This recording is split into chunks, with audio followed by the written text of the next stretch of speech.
Here's our very noisy Motobecane. Quit making all that racket, dude.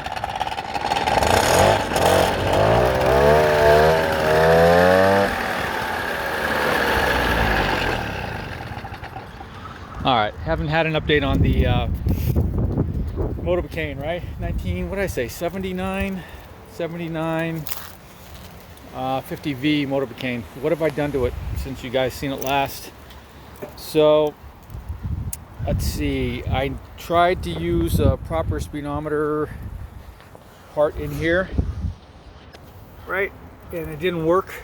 Snapped the cable. I was so sad I snapped a 43-year-old cable. Anyway, so I went ahead and got one from Amazon, right? 15 bucks or whatever for a cable in kilometers, okay? And the cable and the little device here. I can't even think. I don't have any words today. It's Sunday. And also came with a couple little mirrors. Pretty good. So it makes a hell of a racket when you start it up, but it runs good. And once you get going, that noise goes away.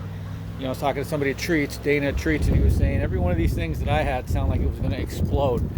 So I tore the clutch apart the other day, and once I got it torn apart pretty far as I could, got rid of all the old black grease. It was grease, but it was black like used motor oil. It was really bad. Put fresh grease in there, and once I was pretty convinced that there was nothing wrong with the clutch that was going to mess up the engine, then I started pushing her a little bit.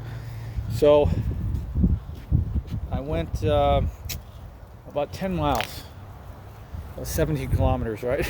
I have to convert that to English to miles. So I went about 10 or 11 miles, ran really good. There's a lot of wind here today in Santa Clarita. It's blowing stuff around, so in the headwinds it was pretty heavy. I don't know if that's 100% accurate. I was going 50 or 60 kilometers per hour according to this thing, which translates at 50 to about 30 miles an hour. I could see that. Going 60 kilometers is 37 miles an hour. I do not think I was going, I think I was going about 25. But anyway, so aside from the clutch, fixing the clutch or working on the clutch and making me feel confident, I put on side covers, right, because I was missing one of the side covers. I put on that seat too, that single seat, because I could raise it up a little bit. And I got a little buddy seat in the back if I want to haul my wife around a little bit.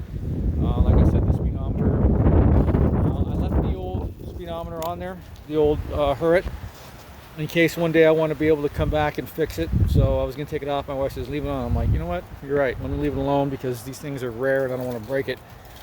And everything is pretty good. When it runs, it has a tail light. When you have the headlights on, it's a brighter tail light. I was wondering why there's no brake light.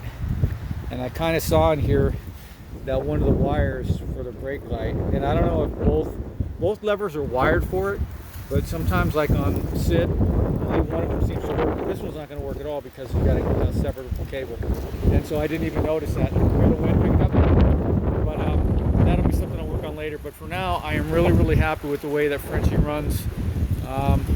Like I said, rode about 10 miles right now in the wind, with the wind on my back, trying to pull me off the road, with the wind in my face, trying to push me up that way. And except for the clutch that sounds, or variator that sounds like it's going to explode, Frenchie runs pretty good. Big T, over and out. Have a great weekend. All right, and thanks to Dana at Treats for all the tips as of late to get this bad boy or bad girl running pretty good. OG Big T, once again, is over and out. Peace.